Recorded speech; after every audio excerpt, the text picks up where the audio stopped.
ඔයා දකින්න ඇති වීඩියෝ එකේ තම්බනේල් එකේ දාලා තියෙනවා ඔයාට 86400ක් දෙනවා කියලා. හරි? වීඩියෝ එකේ අන්තිම වෙනකන් ඉන්න ඔයාට ඒ 86400 අනිවාර්යෙන් ලැබෙයි. අපි යන් වීඩියෝ එකට. මං අද කියන්න යන්නේ පුංචි කතාවක්. මේක හොඳට අහගෙන ඉන්න ඔයාට මාර වැදගත් වටින ජීවිතේට එකතු කරගත්ත ලස්සන කතාවක් වෙයි, ඒ වගේම පාඩමක් වෙයි. මේක පාසලක සම්බන්ධ වෙච්ච දෙයක්. මේ ඉස්සලාම් වෙන්නේ ගුරුවරයෙක් පන්තියට එනවා, ළමුන් පිරිසක් ඉන්න පන්තියකට එනවා. ගුරුවරයා පාඩම පටන් ගන්න කලින් ගොඩක් වැදගත් උපදේශනාත්මක කතන්දරයක් කියලා තමයි පාඩම පටන් ගන්න යන්නේ. මොකද්ද මේ කතන්දරේ? ගුරුවරයා පන්තිට ඇවිල්ලා කියනවා ළමයි ඉස්සරහට ඇවිල්ලා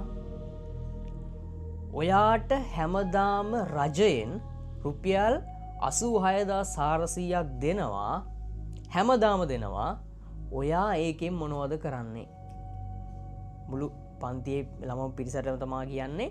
ගුරුවරයා කියනවා ඔයාට රුපියල් 86400ක් ලැබෙනවා මුදල් වලින්. හැමදාම ඒක සෙන්සුරාදා ඉරිදද පොය දවසක්ද නිමාඩු දවසක්ද කියලා නෑ. හැමදාම දවස් 365ම ඔයාට ලැබෙනවා 86400ක්. ඔයා මොනවද ඒකෙන් කරන්නේ කියලා ළමයින්ගෙන් මේ ගුරුවරයා ප්‍රශ්නයක් අහනවා. ළමයි උත්තර දෙනවා. ළමයි විවිධාකාර උත්තර දෙනවා. මොකද රුපියල් 86400ක් දවසට හම්බෙනවා කියන්නේ ඒක හැමදාම නොකඩවා හම්බෙනවා කියන්නේ ඒක ලොකු ගාණක්. ඊට පස්සේ ළමයි උත්තර දෙනවා iPhone එකක් ගන්නවා, ලැප්ටොප් එකක් ගන්නවා, මම මේ සල්ලි එකතු කරලා බයික් එකක් ගන්නවා, කාර් එකක් ගන්නවා. ඇයි හැමදාම 86400ක් ලැබෙනවා. ඊට පස්සේ මේ ගුරුවරයා කියනවා ඔයාට හැමදාම 86400 ලැබෙනවනේ. ඒක නොකඩවා දවස් 365ම ලැබෙනවා. මේ සල්ලි ටික ඔක්කොම එකතු කරනකොට අවුරුද්දක් විතර යනකොට ලොකු ගාණක්. ඔයාට ලොකු ගාණක් එකතු වෙලා තියෙන්නේ. ගුරුවරයා ඊට පස්සේ ළමයින්ගෙන් ප්‍රශ්නයක් අහනවා ඔයාට එක දවසක් එනවා සීතල දවසක්. මොකක් හරි වැස්ස දවසක් වෙන්න පුළුවන්, මොකක් හරි ලොකු සීතල දවසක් එනවා. ඔයාට සල්ලි ඕන තරම් තියෙනවා. හරිද? ඊට පස්සේ මේ ගුරුවරයා අහනවා ඔය වැස්ස දවසක ඔයාට මේ සල්ලි වලින් 100 කොළ වලින් ගිනි ගොඩක් ගහලා ඒ සීතල නිවා ගන්න ගිනි තපින්න පුළුවන් කියලා. ළමයි ටික හයියෙන් hina වෙන්න පටන් ගන්නවා. මොකද ඒ ළමයි දන්නවා සල්ලි වලින් ගිනි ගොඩක් ගහලා ගිනි තපිනට වැඩිය මුදල් වලට සෑහෙන වටිනාකමක් තියෙනවා 100 කොළ වුණත්.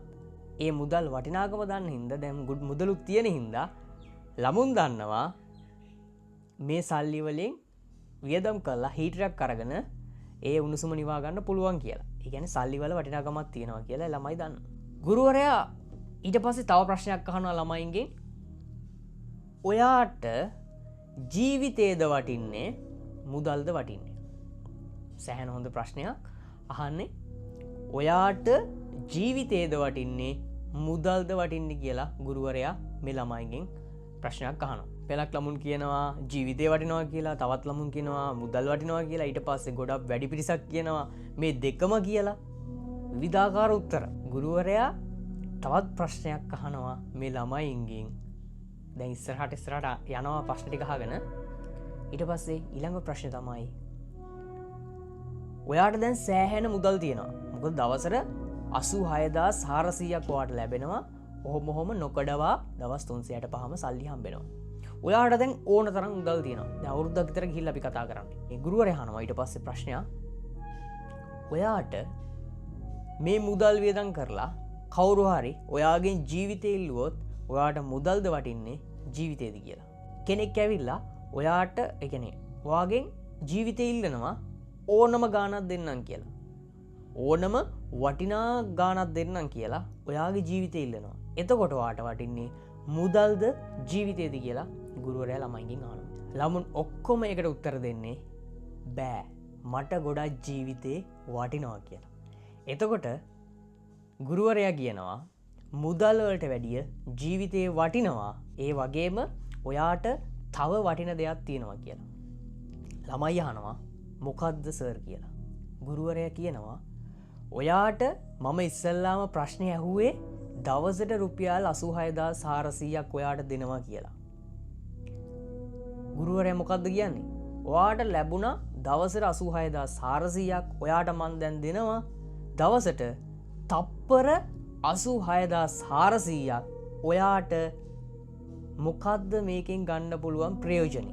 ළමුන් ඔක්කොම කල්පනා කරනවා. ඉස්සල දෙනවක්වේ සල්ලි වලින් රුපියල් 86,400ක් දැන් මොකක්ද කියන්නේ?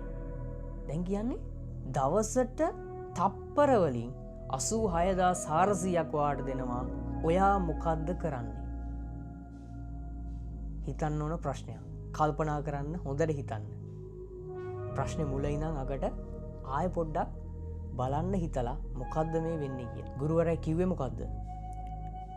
මුදල් වලට වැඩිය ජීවිතේ වටිනවා. ජීවිතේ වගේම කාලයත් ඔයාට වටිනවා. ජීවිතේ මයින ඒකකය මොකද්ද? කාලය. ජීවිතේ වගේම කාලයක් මාරම වටිනවා. අර මුදල් ගිනි තියලා ගිනි තපින කතාව තියෙන්නේ. ඔයා මේ කාලේ නාස්ති කරොත් හරියට මුදල් එකතු කරලා ඒකෙන් උණුසුම් නිවා ගන්න ගිනි තැපුවා වගේ හා සමානයි මේ කාලේ නාස්ති කරොත්. බලන්න කාලයේ ප්‍රයෝජනය කිව්ව විදිහ. අපිට ඕනම දෙයක් කතන්දර වලින් හොඳට තේරුම් ගන්න පුළුවන් සහ තේරුම් කරවන්න පුළුවන්. තම්බනේල් එකේ දැක්කා වගේ ඔයාට හම්බෙන්නේ රුපියල් 86,400ක් නෙවෙයි තප්පර 86,400ක්. ඒකෙන් උපරිම ප්‍රයෝජනය ගන්න මම දෙන එකක් නෙවෙයි ඒක. ඔයාට හැමදාම ලැබෙන දෙයක්. එහෙනම් අලුත් වීඩියෝ එකකින් හම්බෙමු. ඔයාට good luck.